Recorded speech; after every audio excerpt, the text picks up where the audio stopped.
Pedro Henriques, aliás, que era o advogado da Doyen.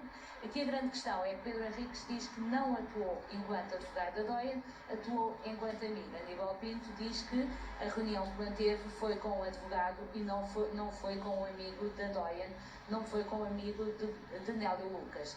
Aliás, Francisco Teixeira da Mota também realçou isso mesmo, disse que o chocava, enquanto advogado, que alguém viesse dizer que reuniu com outro advogado como amigo e que omitisse a sua qualidade de advogado e que violasse desta forma o segredo profissional.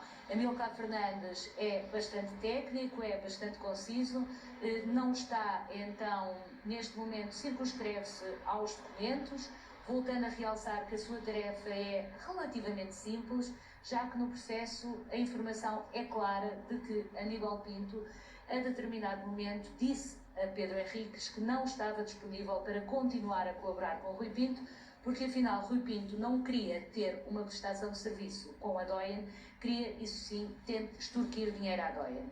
E que a partir desse momento Rui Pinto desistiu da sua intenção de extorquir dinheiro à Doyen e que por isso mesmo não há crime de tentativa de extorsão, atendendo a que houve uma desistência desta intenção. A Procuradora do Ministério Público já disse que não é bem assim, que continua a haver crime porque não há arrependimento sincero. O entendimento, neste momento, de Amílcar Fernandes é completamente diferente, numa altura em, conforme dizia, entramos na reta final deste debate instrutório. Está mesmo a terminar. Fala agora Amílcar Fernandes, ele que defende Aníbal Pinto, o advogado do Porto, que diz que o encontro entre o advogado da Doyen e o advogado de Rui Pinto, que era Aníbal Pinto, nunca poderia ser divulgado. Deverão sair dentro de poucos minutos os advogados por esta porta, atendendo então a que está a terminar esta fase de instrução, este debate instrutório, e deverá ser conhecida nessa altura a data para ser proferida a decisão. Se a decisão não for nos exatos termos da acusação pública, então este processo tem recurso e o que acontecerá muito provavelmente é a libertação imediata de Rui Pinto.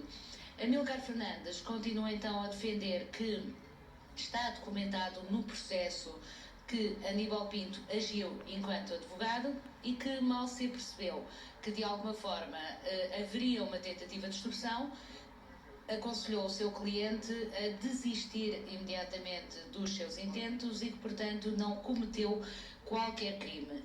Diz agora o advogado que é preciso distinguir o crime alegadamente cometido por Rui Pinto e o que foi cometido por Aníbal Pinto e realça também que há 3 profissionais que nunca podem ser agentes infiltrados. São então os advogados, os padres e os médicos. Ser advogado, diz Amílcar Fernandes, não é um estado de espírito. Este senhor funcionou como advogado e nunca poderia ter atuado de outra forma.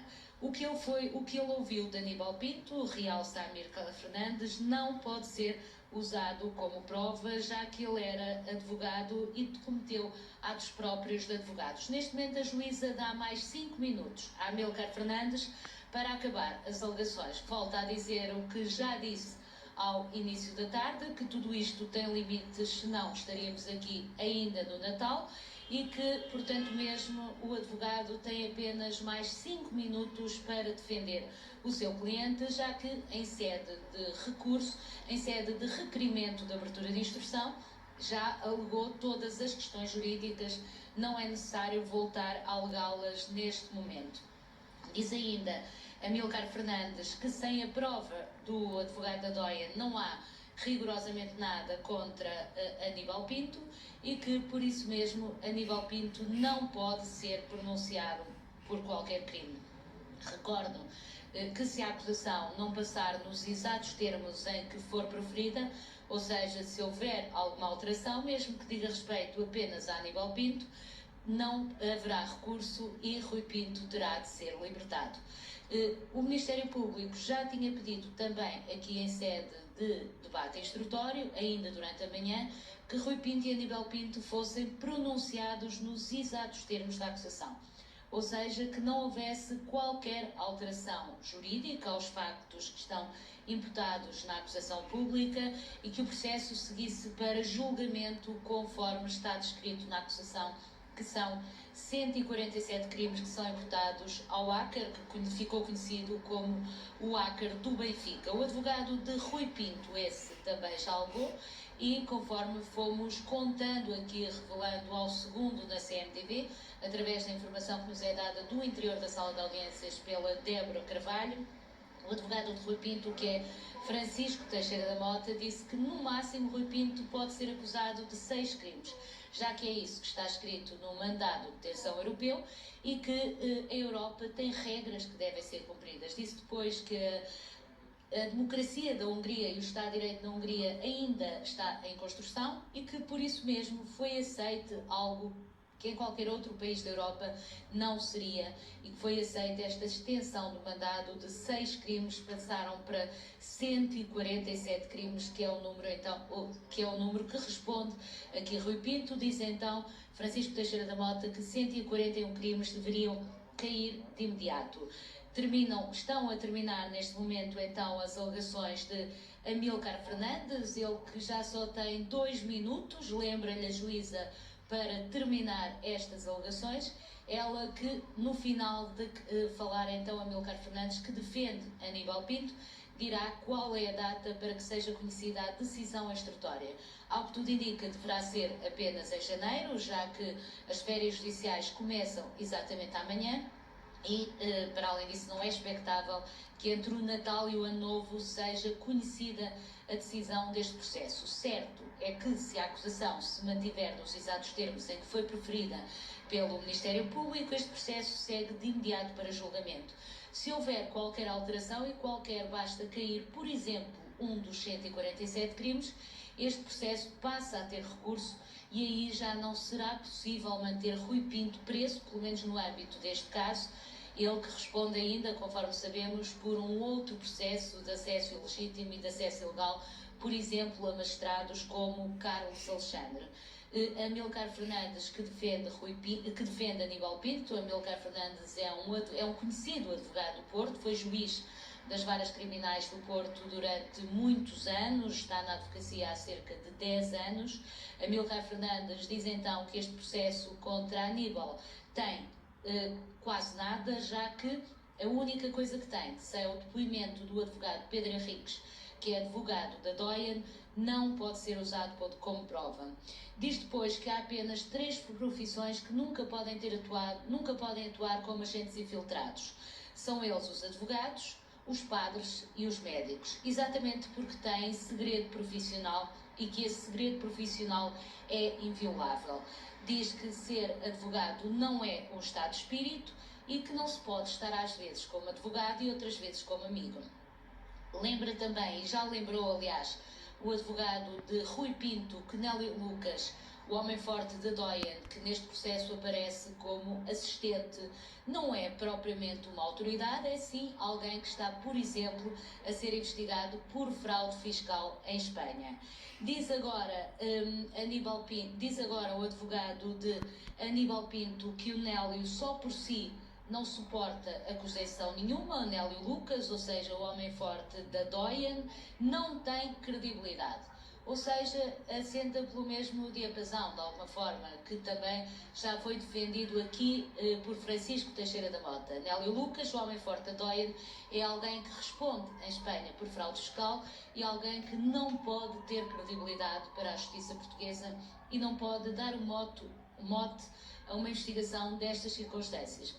Até porque o crime mais grave que admite exatamente a prisão preventiva é o crime de tentativa de extorsão, e é o crime que diz respeito exatamente a Nélio Lucas. Nélio Lucas, que é o homem forte da Doyen e que já tinha lembrado também Francisco Teixeira da Mota que é alguém que responde por fraude fiscal em Espanha e que por isso mesmo não pode ser visto como alguém muito credível. Estamos a entrar na reta final, no tempo limite ou no tempo máximo que foi dado a este advogado, que ainda pergunta se alguém está preocupado numa extorsão com os honorários que são pagos a um advogado. Isto porque Aníbal Pinto garantia que iria receber 300 mil euros, que seriam honorários, e o que lhe diz então, o que diz agora, neste momento, Amílcar Fernandes, é que ninguém estaria preocupado com honorários numa questão de extorsão, estaria sim preocupado naturalmente com uma parte que pudesse receber, ou seja, que Aníbal Pinto estaria a atuar efetivamente enquanto advogado e não, de alguma forma, enquanto parceiro do crime.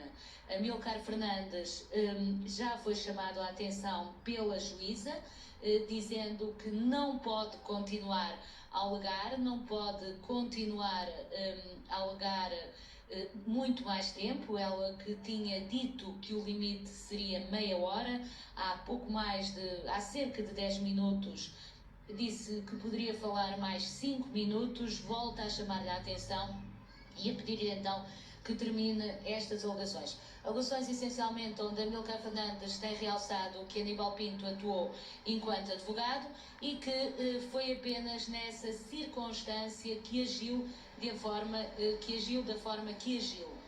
E que também todas as conversas que manteve com Pedro Henriques não podem ser divulgadas, já que estão inseridas no segredo do advogado, são segredo profissional, não pode ser ultrapassado este segredo. E lembra, aliás, este advogado que há apenas 3 profissões que não podem nunca atuar como agentes infiltrados, são eles, os advogados, os médicos e os padres, exatamente por terem um segredo profissional quase inviolável.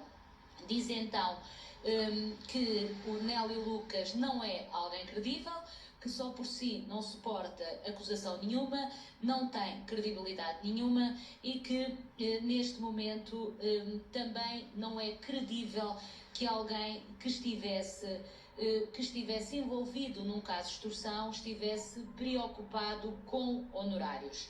Estará então a terminar.